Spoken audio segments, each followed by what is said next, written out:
So now I'm giving you some examples. जैसे कि आप जब एक ब्लॉक को ज़मीन पर रखा है, फोर्स लगाते हो तभी मूव करता है, ऐसा नहीं खुद ही मूव कर रहा है, नहीं कि इट रिक्वायर्स अ फोर्स। या यूँ कहिए कि जब आप इसे फोर्स लगाते हो तो आपको महसूस होता है कि आपको फोर्स लगाना पड़ रहा है तभी मूव कर रहा है। उसका कारण ये बताते हो कि इस ब्लॉक और ग्राउंड के बीच में या सरफेस के बीच में एक रुकावटी फोर्स है, फ्रिक्शन। सिमिलरली जब आप एक स्विमिंग पूल में सपोज आप तैर रहे होते हो तो आपको फोर्स लगाना पड़ता है पानी के थ्रू जाने में। कारण उसका यही है कि आपको एक फ्रिक्शन सा महसूस हो रहा है, एक बैकवर्ड ड्रैग महसूस हो रहा है। क्या बोलूँगा मैं? एक बैकवर्ड ड्रैग, बैकवर्ड ड्रैग। तो इंटरनल फ्रिक्शन एक तरीके का लिक्विड की लेयर्स आपके ऊपर लगा रही हैं, वो आपको महसूस होता है। तो आपको थ्रू जाना होता है उस लिक्विड के फ्रिक्शन को काट के। तो एक तरह से लिक्विड फ्रिक्शन आपको महसूस होता है, इसमें कोई दो राय नहीं है। ये तो हो गया बॉडी का मोशन थ्रू द लिक्विड, उसमें आपको मेहनत लगती है। दूसरा, सपोज एक फनल है,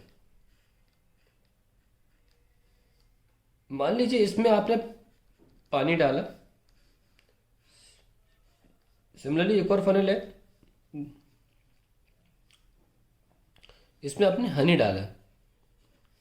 जहाँ ऑन द वन हैंड पानी तुरंत या काफ़ी जल्दी फनल के थ्रू आ जाता है, कनेक्ट हो जाएगा। Honey will take a lot of time.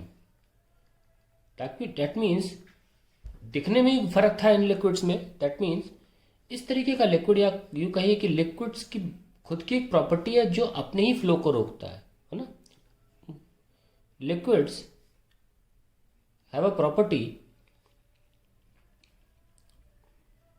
To resist flow, to resist flow. तीसरा भी एग्जाम्पल आप ले सकते हैं। सपोज जैसे कि आपने एक बर्तन में एक लिक्विड ले लिया और उसे चम्मच से घुमाना शुरू किया, स्टेरर से आपने घुमाना शुरू किया। अब घुमाने के बाद आपने छोड़ दिया, left it after stirring, after stirring. तो उससे क्या हुआ? छोड़ दिया, फिर स्टरिंग क्या हुआ? After some time,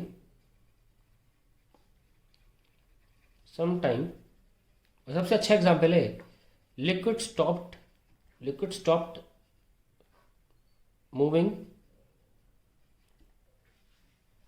liquid stop moving, इसे ले सकते हैं। ठीक है। सो लेफ्ट, इसका मतलब ये होता है कि आपने तो आप बाहर से कोई फोर्स नहीं लगाया, तो लिक्विड रुका कैसे? हमने तो कोई एक्सटर्नल फोर्स नहीं लगाया, हमने तो घुमाया था, हमने तो मोशन दिया था। इनफैक्ट रोकने के लिए तो कोई फोर्स नहीं लगाया, चम्मच बाहर निकाल दी। इसका मतलब लिक्विड इटसेल्फ स्टॉप्स। और कैसे हो सकता है? Only when each layer is trying to stop the other layer. वो हम दिखाएंगे आपको कैसे। It is possible only when consecutive layers stop each other।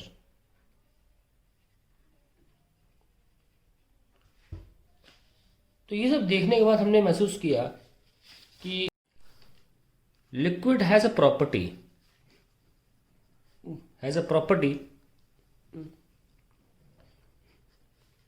Just like inertia कह सकते हैं ना, जस्ट लाइक इनर्शिया। लेकिन टोटली इनर्शिया नहीं बोलेंगे, क्योंकि इनर्शिया का मतलब होता है जिस स्टेट में है उस स्टेट में ही रहे। मोशन में तो मोशन में ही रहे, और रेस्ट में तो रेस्ट में ही रहे। लेकिन इसका प्रॉपर्टी कुछ ऐसा है कि ये हमेशा रोकता ही है, एक रेजिस्टेंस है। Liquid property, I should rather write resistance, like resistance to the flow of, resistance to its own flow, to its own flow.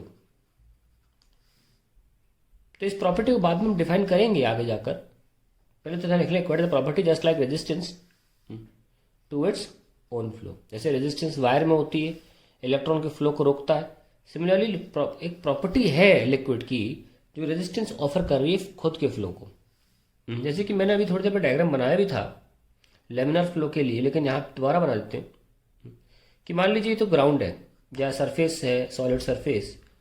तो जस्ट इससे जो चिपकी हुई लेयर है वो तो रेस्ट पर है। उसका कारण है एडेसिव फोर्सेस। ठीक है, एडेसिव फोर्सेस है। फिर उसके ऊपर वाली लेयर जो है वो थोड़ा ज़्यादा वेलोसिटी चल रही है, उसके ऊपर वाली और ज़्यादा वेलोसिटी से मूव कर रही है।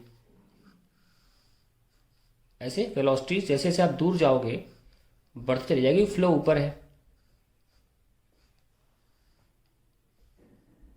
ये लो, और फाइनली सबसे ज़्यादा वेलोसिटी सबसे ऊपर की लेयर की है। तो नोटिस किया कि जैसे जैसे हम ऊपर जा रहे हैं वेलोसिटी बढ़ रही है, यानी कि जो दो बिटवीन लेयर्स हैं इनके बीच का जो फोर्स है, लिक्विड फ्रिक्शन जिसको अभी हमने बोला, वो घटता है जैसे जैसे हम ऊपर जाते हैं। तो this can also be seen कि जैसे जैसे हम ऊपर जाते हैं वो ड्रैग, जो फोर्स का ड्रैग फोर्स है जो लिक्विड्स को इस लिक्विड लेयर को, सपोज इस लिक्विड लेयर को ये लिक्विड लेयर रोकना चाह रही है, वो ऊपर जाते जाते कम हो जाता है। और वो कम इसलिए भी होता है, लिख सकते हैं that as we move above, as we move up, the viscous drag, ये कह सकते हैं the resistance, the viscous drag or the resistance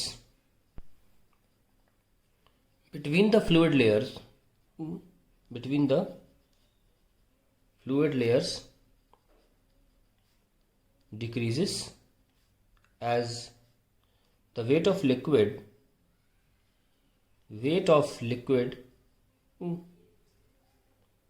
as we move up also decreases. मतलब जैसे कि मान लीजिए आपने यहाँ एक पॉइंट ले लिया या आपने यहाँ एक पॉइंट लिया है, तो इसके ऊपर अभी बहुत सारा लिक्विड लेयर्स हैं, है ना। और अगर यहाँ एक पॉइंट ले लें तो इसके ऊपर अब 2 लिक्विड लेयर हैं केवल। तो जैसे जैसे लिक्विड लेयर का वजन कम होता चला जाएगा, ये विस्कस ड्रैग भी कम हो जाएगा। अब विस्कस ड्रैग जो है वो किन फैक्टर्स पर डिपेंड करता है? Experiments have showed that the viscous drag backward force, में 2 लेयर्स बना भी देता हूँ, अच्छा ऐसा सही रहेगा बनाना। सपोज ये 2 लेयर्स हैं लिक्विड की, एक दूसरी लेयर। सो क्योंकि ऊपर जाते में विस्कस ड्रैग कम हो जाता है, इसकी अगर वेलोसिटी v है तो ये थोड़ी बढ़ जाएगी v plus dv by very small magnitude, क्योंकि हमने 2 लेयर्स दिखाई हैं जो obviously at their intermolecular separation है, मतलब 10⁻⁻7 या उससे भी कम की दूरी पर सेपरेटेड हैं। एक बात और ध्यान रखें कि ये ड्रैग जो है, तो इस विस्कस ड्रैग बैकवर्ड में, ये भी ड्यू टू इंटरमोलिकुलर फोर्सेस ही है, इंटरमोलिकुलर फोर्सेस। क्योंकि जैसे मैंने बोला कि यहाँ पे एडहेसिव फोर्सेस हैं और फिर लिक्विड के बीच में कोहेसिव फोर्सेस हैं। अब क्या होता है कि एडहेसिव फोर्सेस जैसे जैसे ऊपर जाएंगे उनका असर कम होता चला जाएगा, है ना, और कोहेसिव फोर्सेस का बढ़ता चला जाएगा। फिर भी ये कहना चाहिए कि ये सपोज ये लिक्विड जो है ये इसको रोकना चाहती है, और क्योंकि ये मोशन में है ये आगे जाना चाहती है, एक नेट फोर्स बच जाता है। That net force was supposed to be dependent on by experiments that it depends upon the area of the contact of the layers। और दूसरी बात, it depend on the velocity gradient, यानी कि change in velocity per unit distance in the upward direction, इन पर directly proportional थी ये फोर्स। ठीक है, सो वेलोसिटी ग्रेडियंट पे डायरेक्टली प्रोपोर्शनल था ये फोर्स, और also on the area of contact. ये भी समझ लेते हैं कि वेलोसिटी ग्रेडियंट क्या है। जैसे जैसे आप ऊपर जाते हो वैसे वैसे वेलोसिटी का change per unit change in distance between the 2 layers, जैसे कि वो तो सेम रखेंगे हम। अगर हम 3 लेयर्स दिखाना चाहते हैं, सपोज एक लेयर मैंने ऐसे दिखा दी, जगह नहीं है, तो होगा क्या, सपोज ये 2 लेयर्स हैं, ये बिल्कुल 0 स्पीड पर, मान लीजिए, मान लो हमने रेस्ट वाली लेयर दिखाई है, तो अगली जो वेलोसिटी होगी वो ज़्यादा होगी। उनका जो डिफरेंस है वो आप अपने कोने में मान लीजिए, दिमाग में रख लीजिए, डिफरेंस आ गया। फिर आप ऊपर की लेयर पर जाइए, ये किसी वेलोसिटी में मूव कर रही है, ये भी किसी वेलोसिटी पे मूव कर रही है। हमने मान लीजिए डिस्टेंस दोनों का सेम रखा है, यहाँ पे भी dy की वैल्यू सेम है, ये dy है, ओके। और मान लीजिए इन 2 लेयर्स के बीच में भी dy सेम है, पर हम ये देखेंगे v plus, suppose I will write, ये अगर वेलोसिटी v1 है, v प्लस dv, तो I will write v1 plus delta v, यानी कि जो चेंज आएगा वेलोसिटी में वो कम आएगा इन 2 लेयर्स के बीच में। यानी कि जो वेलोसिटी ग्रेडियंट है वो जैसे हम ऊपर जाते हैं वो कम होता चला जाता है, क्योंकि वो कम होता है इसलिए फोर्स भी कम हो जाता है, हैंस दे दोनों डायरेक्टली प्रोपोर्शनल है। ये बहुत आसान है सोचना। जहाँ ये पोलकर रुकी हुई थी, थोड़ी मूव करी, इसमें और इसकी वेलोसिटी में कम अंतर है। इस लेयर और इस लेयर की वेलोसिटी में जो फ़र्क होगा वो कम होगा एज़ कम्पेयर टू नीचे वाली और जस्ट उसके ऊपर वाली में। तो ये वेलोसिटी ग्रेडियंट, इस दिशा में वेलोसिटी ग्रेडियंट जो है वो घटता है, वेलोसिटी ग्रेडियंट डिक्रीजेस। ओके, सो इन दो फैक्टर्स पे हमने ये नोटिस किया कि जो विस्कस ड्रैग है वो डिपेंड करता है। नाउ हम आगे बढ़ते हैं इसको, एरिया और du/dy।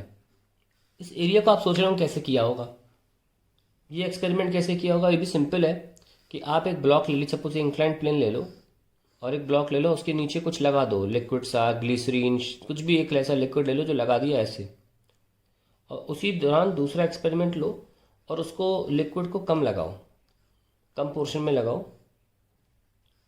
सेम मैंने लिया, गलती से बड़ा बना दिया मैंने वाला, मान लो कम एरिया में लगाया, तो ये देखा गया कि obviously the viscous drag is more than in case of the area is completely covered as compare to when the area is less. So ये दोनों फैक्टर्स एक्सपेरिमेंट से हम निकाल सकते हैं। ऐसे क्वेश्चन भी मिलेंगे आपको, अभी तो नहीं मिलेंगे, इंजीनियरिंग लेवल पे आपको ऐसे क्वेश्चन मिलेंगे विस्कोसिटी पे। एक सेकेंड, हाँ ठीक है। नाउ देखा ये गया कि ये तो चलो पैरामीटर्स थे, इसके अलावा और पैरामीटर्स नहीं मैटर कर रहे थे, लेकिन डिफरेंट डिफरेंट लिक्विड्स की वजह से आंसर डिफरेंट डिफरेंट आ रहा था, इसलिए ये अल्फा बन गया प्रोपोर्शनैलिटी कांस्टेंट। और ये proportionality constant dependent on liquid property, dependent on nature of liquid, nature of liquid. Liquid आप बदल देंगे तो ये अलग ड्रैग हमें मिल रहा था, और इसी को बोला गया विस्कोसिटी। ध्यान रखें, विस्कोसिटी फोर्स नहीं है, विस्कोसिटी प्रॉपर्टी इसकी वजह से फोर्स है। वो विस्कोसिटी जो है वो टोटली डिपेंड करती है इंटरमॉलिक्यूलर फोर्सेस के ऊपर। तो ये जो है वो आपका विस्कस फोर्स है और ये जो है वो विस्कोसिटी है। तो विस्कोसिटी को फोर्स ना बोले, it is a property by virtue of which liquid tries to resist its own flow. खैर अब ऑथेंटिक डेफिनेशन लिख लेते हैं विस्कोसिटी की, हम समझ गए कि क्या भला है ये। The property of a liquid, आप इसमें फ्लूइड्स भी जोड़ सकते हैं, क्योंकि मतलब गैसेस भी ले सकते हैं, विस्कोसिटी गैसेस की भी होती है पर कम होती है। Bye virtue of which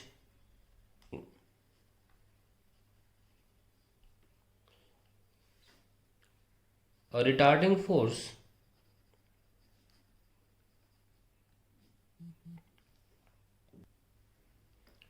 acts between the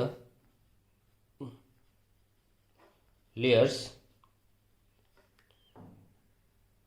of liquid whenever there is a relative motion